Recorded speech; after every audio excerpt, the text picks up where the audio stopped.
Bon, le coup de pied. Et bienvenue à toutes et à tous et bonjour et bienvenue dans cette toute nouvelle vidéo. Aujourd'hui, on va vous parler de la toute nouvelle Mobigum qui vient de sortir, à savoir la Mobigum Helium Pro.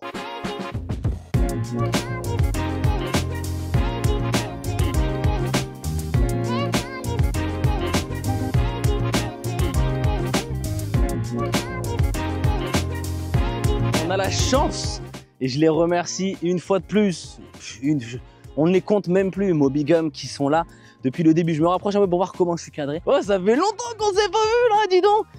Mobigum qui permettent de faire vivre cette chaîne en m'envoyant, toujours en me faisant confiance, en m'envoyant de nouveaux produits. Et aujourd'hui donc c'est la découverte. Alors, attention, comme tout le monde aime bien le dire, je vais me saucer aussi un petit peu en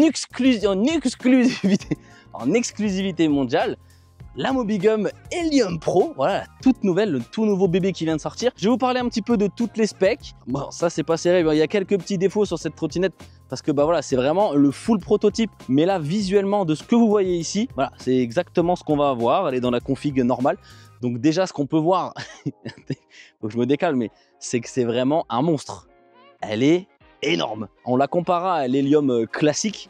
Vous allez voir, c'est vraiment un gros bébé, un gros joujou. J'ai hâte de rouler comme un Johnny B. Good. On va commencer par ce guidon, ce magnifique guidon, cet énorme guidon là que vous voyez là. Guidon de 72 cm.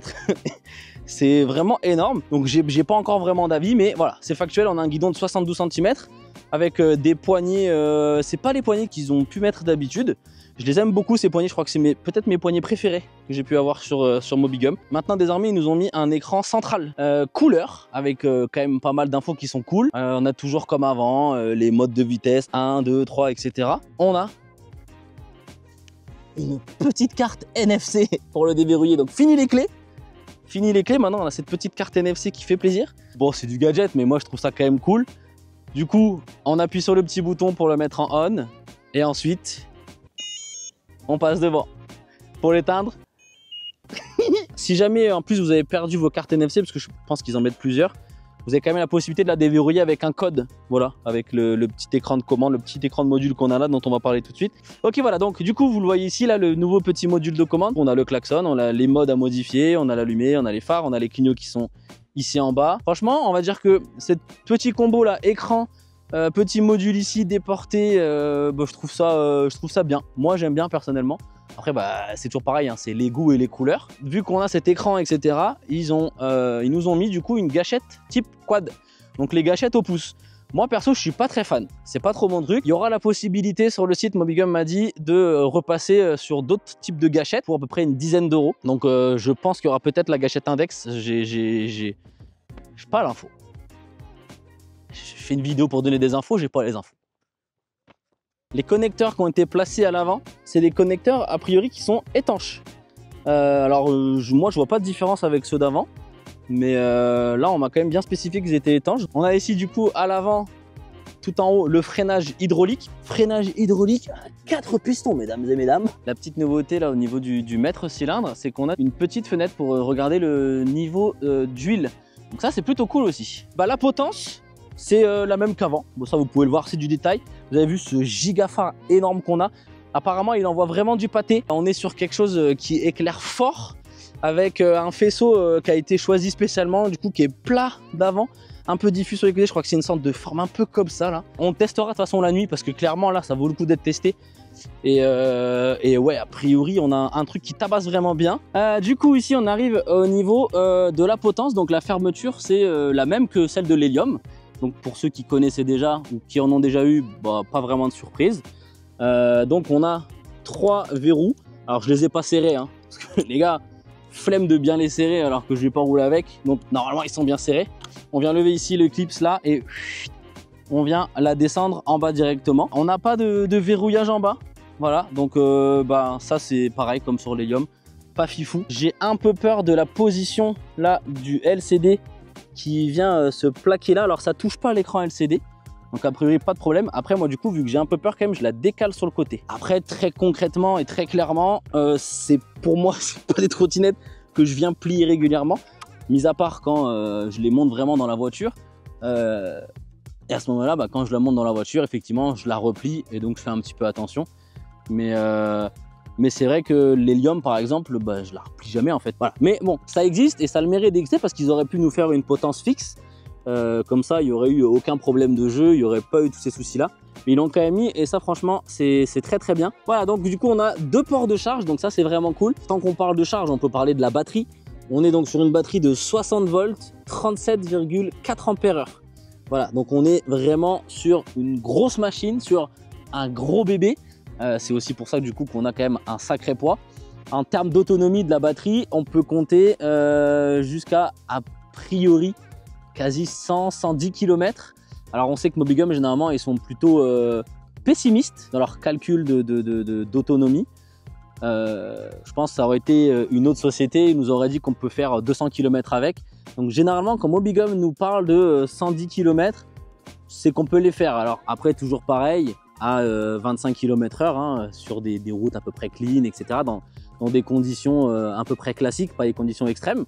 Au niveau vitesse de pointe, a priori, ce qui est annoncé, c'est on pourrait montrer à 80-85 km/h. Donc ça commence à être vraiment vénère. Moi, j'ai jamais tapé encore ces vitesses-là en trottinette. J'ai pas encore eu l'occasion d'avoir des trottinettes aussi puissantes. Après, bien entendu, elle est bridée à 25 km/h. Hein. Elle respecte la réglementation française. Donc voilà, quand vous l'achetez, 25 km/h, mais la puissance et les moteurs font en sorte qu'on peut quand même avoir vraiment beaucoup plus gros. On a 2 contrôleurs à l'intérieur de 45 ampères. Ça commence à être vraiment violent. Les contrôleurs sont coulés dans la résine, ce qui va permettre en fait une meilleure absorption de la chaleur, etc. et aussi de l'étanchéité. Tant qu'on est en train de parler de puissance, je vais directement passer au niveau des moteurs. Au niveau des 2 moteurs, on a 6000 watts au total, donc en crête, ça veut dire quand elle est full chargée et que voilà, on est vraiment en pleine puissance. Ces moteurs qui sont montés sur des pneus du coup de 11 pouces, donc on le voit bien, hein, c'est des pneus qui sont ultra larges, ça pour le confort, c'est vraiment génial. On va passer sur les freins en la continuité. Donc frein hydraulique, on l'a vu en haut avec le petit mètre cylindre, avec cette petite fenêtre pour checker l'huile. On a aussi du coup maintenant des étriers avec 4 pistons. Donc 4 pistons, c'est quoi? C'est qu'en fait, généralement, on a 2 pistons, un de chaque côté, qui viennent appuyer les plaquettes. Et là, du coup, on en a 4, un ici et un là, bon, de l'autre côté. Hein. Et donc, du coup, on a en fait une meilleure prise sur les plaquettes et donc, du coup, un meilleur freinage. Les freins, ils ont été aussi augmentés, ils sont un peu plus épais que les autres. Donc, on est sur du 2,3 mm. Les garde-boue, ouais, je les aime beaucoup, j'aime bien. Ils ont fait des petits trucs un petit peu avec des angles et tout. Donc, ça, c'est vraiment cool. On se retrouve du coup avec les suspensions. Donc, suspension en type C.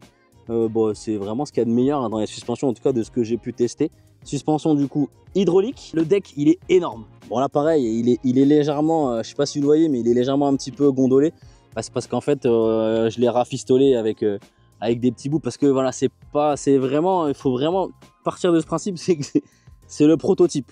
C'est le prototype, donc elle a été testée dans tous les sens, retestée, trimballée à gauche, à droite, on a remonté des pièces, on a changé des pièces, etc. Elle fait vraiment partie de ce qu'on appelle la R&D, recherche et développement, hein, voilà, un petit peu terme technique. Mais aussi du coup, ça vous montre bien qu'il y a une vraie recherche. C'est pas juste des trottes qui vous sont balancées comme ça en mode vas-y, fais-toi kiffer et puis on change 50 000 modèles. De toute façon, vous l'avez bien vu, hein, je pense que vous l'avez bien remarqué. Chez Mobigum, on ne vous sort pas des modèles à la chaîne, c'est des modèles qui prennent du temps. Celle-ci, ça fait vraiment un sacré bout de temps qu'elle est en développement. Et parce qu'en fait, à chaque fois, voilà, si une chose ne convient pas, ils préfèrent retarder le lancement et vous proposer un produit toujours plus fiable, toujours mieux.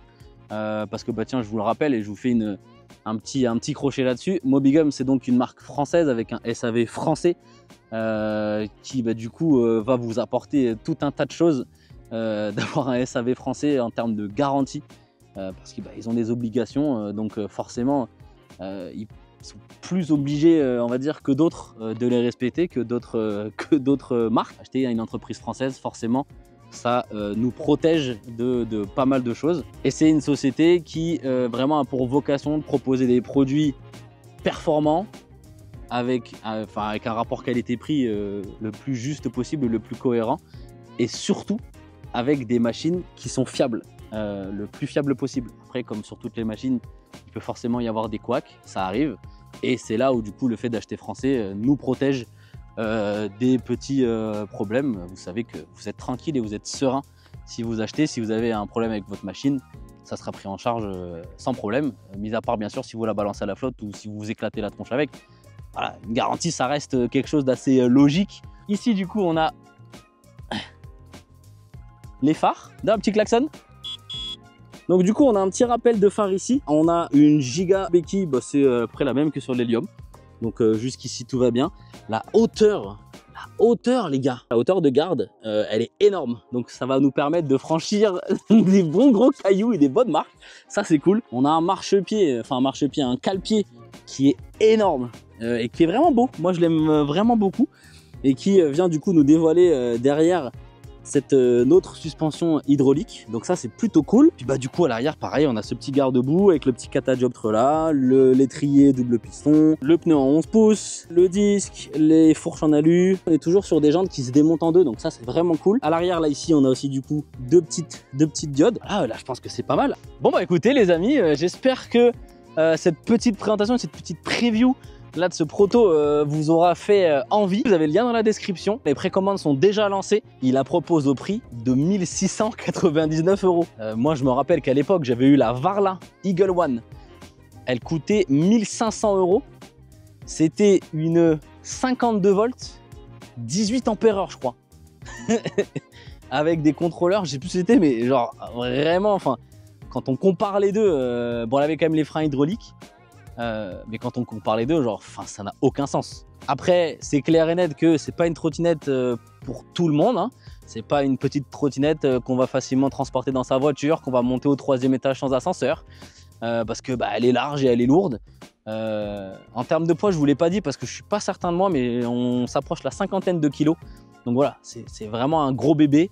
Très clairement, même pour mettre dans le coffre, bah, même replié, hein, elle est large, elle est longue, elle est lourde. Donc voilà, c'est pas fait pour, hein, on part de chez soi, on va se faire des balades. Par contre, les balades qu'on peut se faire avec ce genre de trotte sont juste exceptionnelles. Et n'importe qui va avoir l'occasion de rouler avec une trotte comme ça, très sincèrement, ne peut qu'être conquis. Si vous avez d'autres questions, bah, n'hésitez pas, ça se passe dans les commentaires. Et puis voilà, je vous fais des gros bisous. Merci à toutes et à tous du fond du cœur d'être là, d'être présents. N'hésitez pas à vous abonner, à liker, à commenter, à partager, toutes ces choses-là, vous le savez. Je vous fais des gros bisous, prenez soin de vous. Et puis, bon, je rate, c'est bon, il n'y a personne. On va finir par une petite dinguerie, attention. Dinguerie. T'étais pas prêt à celle-là. Hop.